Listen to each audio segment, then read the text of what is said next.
Assalamualaikum warahmatullahi wabarakatuh. Nama saya Muhammad Fakihul Muqaddam dari kelas HKI 6D akan mereview fatwa-fatwa di mana ketiga fatwa ini berasal dari Majelis Tarjih dan Tajdid Muhammadiyah. Adapun fatwa yang pertama berawal dari pertanyaan yang diajukan oleh Sekretaris Pimpinan Wilayah Aisyah Bagian Tablik Sumatera Utara. Pertanyaan adalah mengenai sah atau tidaknya pernikahan seorang wanita yang sudah dalam keadaan hamil. Menanggapi pertanyaan tersebut, Majelis Tarjih dan Tajdid berpendapat bahwa seorang wanita hamil diperbolehkan menikah dengan laki-laki yang menghamilinya. Dalam naskah fatwa yang disebutkan bahwa apabila rukun dan syarat pernikahan telah terpenuhi, maka wanita hamil dapat dinikahkan dengan laki-laki yang menghamilinya. Fatwa ini merujuk pada hasil seminar yang diadakan oleh Majelis Tarjih se-Jawa pada tahun 1986 di Yogyakarta. Dalam seminar tersebut disimpulkan bahwa hukum pernikahan wanita hamil dengan pria yang menghamilinya adalah boleh dan pernikahannya dianggap sah. Nah, dalam menetapkan fatwa ini, Majelis Tarjih dan Tajdid menggunakan dalil Al-Quran, yaitu Quran Surat An-Nisa ayat 24 yang berbunyi, diharamkan juga bagi kamu menikah perempuan-perempuan yang bersuami kecuali hamba saya perempuan tawanan perang yang kamu miliki sebagai ketetapan Allah atas kamu. Dihalalkan bagi kamu selain perempuan-perempuan yang dimiliki itu, yakni kamu mencari istri dengan bertemu dengan hartamu mahar untuk menikahinya, bukan untuk berzina, karena kenikmatan yang telah kamu dapatkan dari mereka berikanlah kepada mereka imbalannya atau mas kawinnya sebagai kewajiban. Tidak ada dosa bagi kamu mengenai sesuatu yang saling kamu relakan sesudah menentukan kewajiban itu. Sesungguhnya Allah adalah Maha mengetahui lagi Maha bijaksana. Nah, dalam ayat tersebut disebutkan bahwa diharamkan menikahi wanita yang masih bersuami, tetapi dari itu dihalalkan juga untuk dinikahi. Berdasarkan pemahaman ini, wanita hamil tidak termasuk dalam kategori yang haram dinikahi, sehingga diperbolehkan untuk menikah. Pendekatan yang dilakukan oleh Majelis Tarjih dan Tajdid Muhammadiyah dalam menetapkan fatwa ini lebih menitik beratkan pada dalil-dalil dari Al-Quran dan hadis yang dikenal dengan pendekatan bayani. Namun fatwa ini juga dapat dianalisis menggunakan pendekatan maqasid syariah, yaitu dengan mempertimbangkan tujuan-tujuan syariat dalam menetapkan hukum. Sehingga pandangan Majelis Tarjih dan Tajdid mengenai pernikahan wanita hamil ini juga sejalan dengan ketentuan yang terdapat dalam kompilasi hukum Islam di Indonesia, khususnya pada pasal 53, bahwa pernikahan yang dilakukan oleh seorang yang sudah hamil adalah sah dan diperbolehkan asal pernikahan tersebut memenuhi rukun dan syarat pernikahannya telah terpenuhi. Fatwa yang kedua adalah fatwa tentang nikah mut'ah atau kawin kontrak yang dikeluarkan oleh Majelis Tarjih dan Tajdid Muhammadiyah sebagai jawaban atas pertanyaan dari seorang warga Muhammadiyah yang tinggal di Pekalongan, Jawa Tengah. Dalam pertanyaannya, warga tersebut meminta penjelasan mengenai hukum kawin kontrak atau nikah mut'ah menurut Muhammadiyah, serta bagaimana status hukumnya jika pihak perempuan tidak mengetahui bahwa pernikahan yang dijalaninya adalah pernikahan kontrak. Nah, nikah mut'ah merupakan bentuk pernikahan yang dibatasi oleh perjanjian waktu tertentu dengan imbalan atau upah tertentu. Dalam pernikahan ini tidak ada keharusan adanya wali, saksi, serta tidak terdapat aturan hukum terkait perceraian maupun hak waris.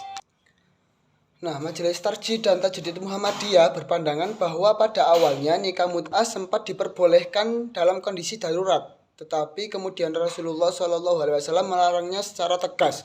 Oleh karena itu, Majelis Tarjih menegaskan bahwa nikah mut'ah adalah haram dan tidak diperbolehkan dalam ajaran Islam. Dalil yang digunakan untuk mendukung fatwa ini adalah berasal dari beberapa hadis. Di antaranya adalah hadis dari Sahal bin Sa'ad As-Sa'di.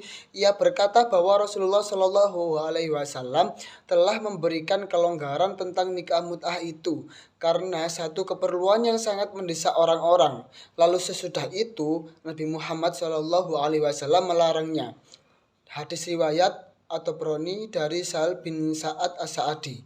Hadis serupa juga dikatakan dari Salamah bin Aqwa, berkata Rasulullah memberi kelonggaran pada tahun Autas tentang nikah mut'ah selama 3 hari, tetapi kemudian beliau melarangnya. Dari hadis riwayat Muslim. Dalam menetapkan fatwa ini, Majelis Tarjih dan Tajdid menggunakan pendekatan bayani, yaitu pendekatan yang didasari pada nas-nas hadis dan Nabi Muhammad SAW berkaitan dengan nikah mut'ah. Dari beberapa hadis yang ditemukan, dapat disimpulkan bahwa nikah mut'ah memiliki keharaman yang jelas dalam Islam. Selain itu, fatwa ini juga mempertimbangkan asas-asas keluarga sakinah yang telah ditetapkan oleh Majelis Tarjih dan Tajdid, yaitu al-karamah, al-insiyah, kesetaraan, keadilan, mawaddah warahmah, serta kasih sayang dan cinta, serta pemahaman hidup sejahtera di dunia dan akhirat. Dalam hal tersebut, prinsip ini dianggap tidak akan dapat terwujud dalam pernikahan mut'ah yang hanya bersifat sementara dan tidak dimiliki tujuan membangun rumah tangga yang sakinah. Selain itu, dalam perspektif maqasid syariah atau tujuan pokok dalam hukum Islam juga, nikah mut'ah juga tidak sejalan dengan prinsip-prinsip utama dalam syariat Islam, karena maqasid syariah sendiri terdiri dari 5 prinsip, yaitu menjaga agama, jiwa, akal, keturunan, dan harta. Dalam praktik nikah mut'ah, tidak ada aturan yang mengatur hak waris bagi pasangan yang menikah, sehingga dapat berakibat pada ketidakjelasan status keturunan itu. Hal ini bertentangan dengan prinsip menjaga keturunan yang merupakan salah satu tujuan utama dalam hukum Islam. Dengan mempertimbangkan berbagai aspek tersebut, Majelis Tarjih dan Tajdid secara tegas menyatakan bahwa nikah mut'ah atau kawin kontrak tidak dibenarkan dalam Islam dan hukumnya adalah haram. Ketiga adalah fatwa mengenai hukum nikah siri yang dikeluarkan oleh Majelis Tarjih dan Tajdid Muhammadiyah sebagai respon terhadap pertanyaan yang diajukan oleh seorang warga Muhammadiyah pada tahun 2007. Pertanyaan tersebut menyoroti praktik nikah siri yang masih banyak dilakukan di masyarakat, yaitu pernikahan yang dilakukan dengan memenuhi syarat dan rukun seperti adanya wali dan transaksi, tetapi tidak dilaporkan dan dicatatkan di kantor urusan agama.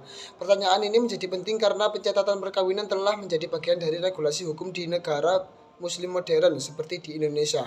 Di Indonesia, istilah nikah siri atau nikah di bawah tangan mulai dikenal setelah diterbitkannya Undang-Undang Nomor 1 Tahun 1974 tentang perkawinan. Dalam pasal 2 Undang-Undang tersebut disebutkan bahwa suatu perkawinan dianggap sah apabila dilakukan menurut undang-undang dan menurut hukum agama dan kepercayaan masing-masing. Selain itu, ayat kedua dari pasal yang sama menegaskan bahwa setiap perkawinan harus dicatatkan sesuai peraturan perundang-undangan yang berlaku. Ketentuan lebih lanjut mengenai pencatatan perkawinan diatur dalam Peraturan Pemerintah Nomor 9 Tahun 1975 yang menyatakan bahwa perkawinan harus dilaksanakan di hadapan pegawai pencatatan nikah dan disaksikan oleh 2 saksi. Nah, Majelis Tarjih dan Tajdid berpendapat bahwa pencatatan perkawinan memiliki tujuan untuk menciptakan ketertiban dan jaminan hukum bagi pasangan suami istri serta anak-anak mereka. Dalam Al-Quran, Quran Surat Al-Baqarah ayat 282 menegaskan pentingnya pencatatan dalam transaksi muamalah seperti utang piutang yang harus dicatatkan untuk menghindari perselisihan di kemudian hari. Jika pencatatan dalam transaksi keuangan saja dianjurkan, maka pencatatan akad pernikahan yang jauh lebih sakral dan memiliki konsekuensi hukum yang lebih besar tentu lebih diperlukan. Dalam menentukan fatwa ini, Majelis Tarjih dan Tajdid menggunakan metode kias analogi. Jika pencatatan utang piutang saja dianjurkan dalam Islam, maka pencatatan pernikahan yang menyangkut hubungan rumah tangga, nasab, dan hak-hak keluarga tentu lebih utama dicatatkan secara resmi. Akad pernikahan memiliki tujuan luhur seperti menjaga keturunan, menghindari perzinahan, dan lain-lain. Untuk menentukan hukum nikah siri, Majelis Tarjih dan Tajdid menggunakan 3 pendekatan, yaitu bayani, burhani, dan irfani. Nah, dari seluruh penjelasan di atas dapat disimpulkan bahwa Majelis Tarjih dan Tajdid menetapkan pencatatan perkawinan sebagai kewajiban bagi umat Islam, khususnya warga Muhammadiyah, bukan hanya sekedar persoalan administrasi negara, tetapi juga bagian dari upaya menjaga kemaslahatan keluarga dan ketertiban dalam masyarakat. Dengan adanya pencatatan resmi, hak-hak pasangan suami istri dan anak-anak lebih terjamin, sehingga cita-cita luhur pernikahan dalam Islam dapat terwujud lebih baik.